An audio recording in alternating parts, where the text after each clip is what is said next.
Please welcome back to the podium, Mr. Peter Knopf.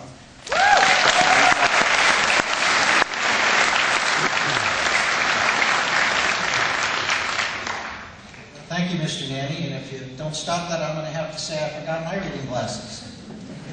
Cool.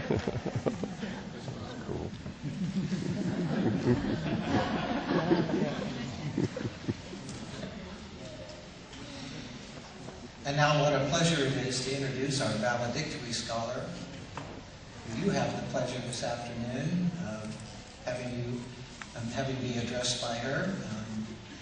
What an unfortunate opportunity this is to introduce Samantha Smith.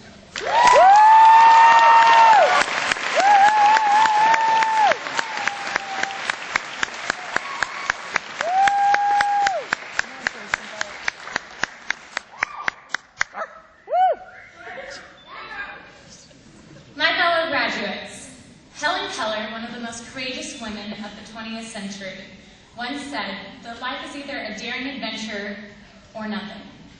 In the summer of 2008, the 31 of us started our daring adventure by changing our course of education and coming to the middle college. When we got here, we discovered what a unique variety of characters to whom we had just entrusted our final 2 years of school education.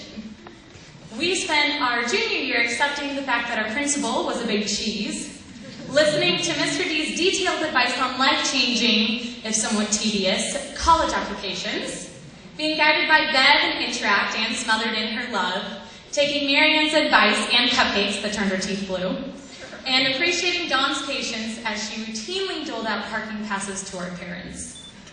In the classrooms, we experienced Harper toughening us up, Armstrong's tales, stories, and adventures that took up half the class time last week, Dr. Z's songs that helped us tap our feet and sing in our heads in order to get through her tests, as well as rare visits from Riley, whose baby we cooed over more than her.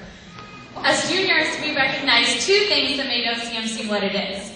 Sabrina's silver cape, as she flew around the middle college as our wombat mascot, and the fact that there is no drama at the middle college.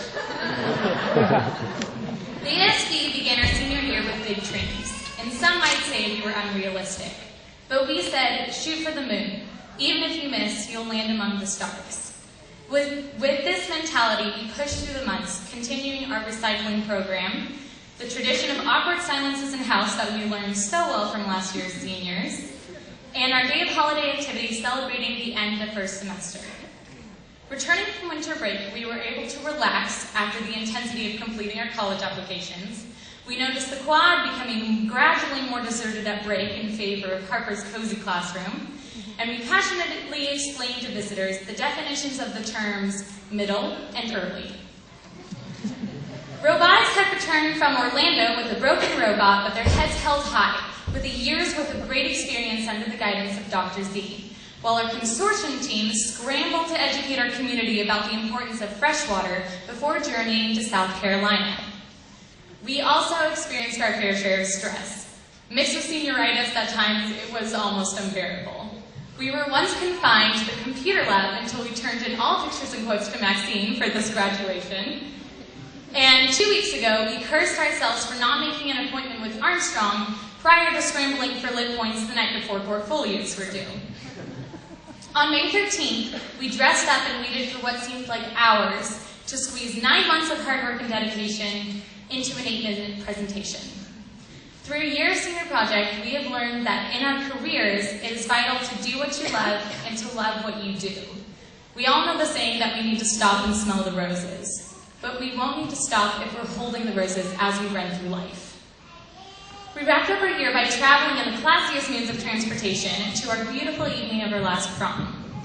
The week prior, we held our second alumni reunion at Relay for Life, which we also supported for the second time with our benefit concert, raising over $2,000 for the American Cancer Society, thanks mostly to Bev. But the benefit concert symbolized more than just money. It shook the walls with Josh's resounding tenor, colored the stage with Sherry's beautiful dancers, and unveiled the hidden talent of April's pure voice. Most importantly, it brought the old alumni back, who, we discovered, could recite the jokes along with Mr. and Amy and Harvard that we thought had been created just for us. The return of the alumni confirmed what we already knew, that the middle college may be small, but we have got a big, big heart. So my challenge to you, fellow graduates, is to bring the spirit of the middle college to wherever you go from here. As Howard Thurman once said, don't ask what the world needs. Ask what makes you come alive and go do it. Because what the world needs is people who have come alive. Thank you.